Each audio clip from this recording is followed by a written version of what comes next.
Chers amis, bonjour. Aujourd'hui, je vous présente la tablette BM 29745, un document particulièrement intéressant de la période d'Our III. Cette tablette concerne la libération d'une esclave, probablement capturée à la suite d'une tentative de fuite, et offre un témoignage précieux sur les pratiques administratives et sociales de l'époque. Elle nous permet de mieux comprendre la manière dont étaient gérés les esclaves et les procédures liées aux demandes de restitution dans la société sumérienne.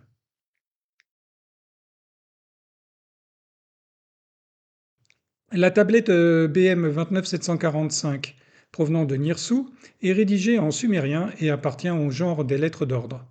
Elle est actuellement conservée au British Museum à Londres. Ses dimensions sont de 43 mm de hauteur, 38 de largeur et 17 d'épaisseur. Nous constatons que cette tablette ne présente aucun sceau. Je présente ici la translittération de la tablette, avec toutefois un point obscur que nous n'avons pas encore réussi à comprendre. Il s'agit de la troisième ligne du verso, concernant Ni Nagar. Nous y reviendrons plus tard. Voici donc la traduction de cette tablette. Nous avons au recto Ur-Lamarak, celui qui a dit cela, à Ur-Nanche, dis-le lui. Gémé Dumuzida, si, elle est l'esclave de Balala, qui la libère. Ninagar l'a prise dans le Nagatum. À Balala, qu'il la lui donne. Il ne devra pas revenir là-dessus.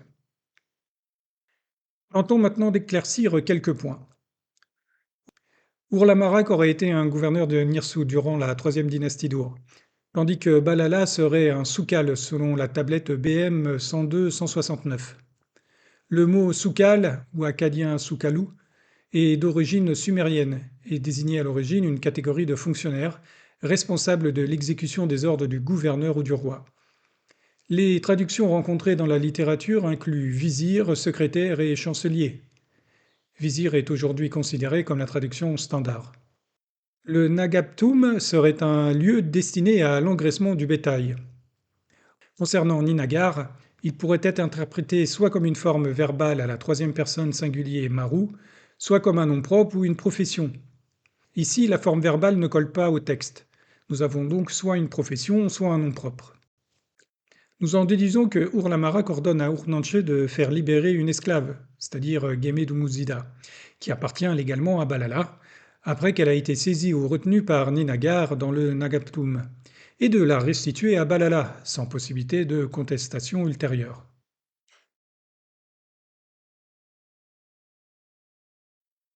Concernant les esclaves fugitifs, le code d'Urnama nous apporte un éclairage précieux. Ce document est un code juridique qui fut rédigé en sumérien vers 2100 à 2050 avant notre ère. On peut y lire la phrase suivante. Si un esclave s'enfuit hors des limites de la ville et que quelqu'un le ramène, le propriétaire paiera 2 siks à celui qui l'a ramené. Ce texte est très éclairant, car il montre que la capture des fugitifs n'était pas seulement une obligation morale ou sociale, mais aussi une activité encadrée économiquement.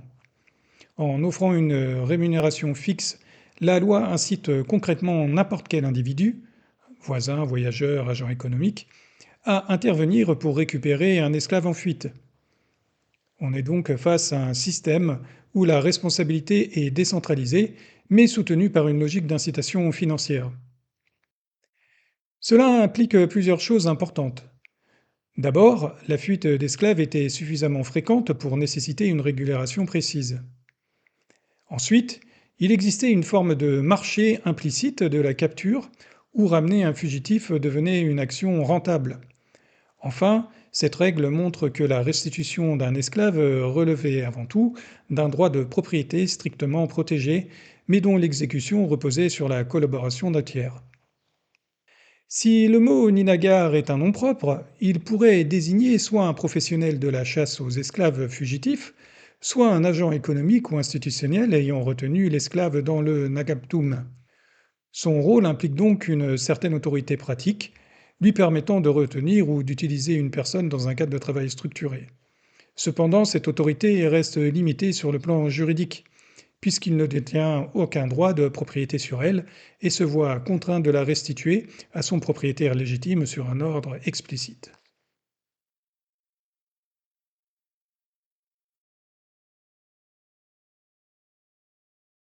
Voilà, c'est tout pour aujourd'hui.